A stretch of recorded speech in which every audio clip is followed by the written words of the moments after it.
Let me give you a little troubleshooting 101 here. Customer called and said they had some receptacles not working, so let's plug our tester in. This one's working fine. Let's go over here, and as you can see, this one is not. That is a hot and ground reverse. Just need to verify that this affects all of them down the line, so we go over to another receptacle, and of course it does. So now we go over to the correctly working receptacle and pull off the wire that is going to the bad receptacle. We can check that with a hot stick, make sure that this wire is hot, so that tells you that the next wire, as long as this plugs in and it's dead, is in fact that wire. Just to give you a visual here, it does go from point A to point B. It's always a good idea to go around in other rooms and make sure that there's nothing else that would be tied to this. That way you can make sure that that is the wire from there to the next one. So now that I know that that's the wire, I'm gonna pull apart this receptacle and go over to the other one, hook that up to the hot to make sure that I know which wire is going from there to here. Now that I know exactly which wire is going from point A to point B, I'm just gonna take a little jumper wire and actually run it across the floor.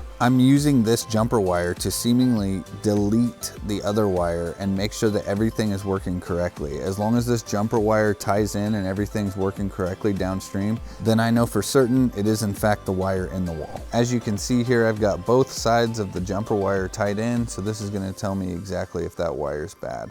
We plug this tester in downstream, and here's what we got. So because this receptacle and every receptacle downline from that box is now working, that tells you that the wire inside the wall is bad. A pretty good assumption for that is this shiplap that was put up on the wall here after the fact probably had a nail run into a wire. Even though it was installed over a year ago, sometimes with houses settling and wires arcing a little bit, it takes a little bit of time for a problem to actually come through like that. So now the only true way to fix that is to actually tear apart some of this wall and rerun the wire. Fortunately for them, they do have drywall on the back side of this where we can tear apart some of that and rerun the wire for them.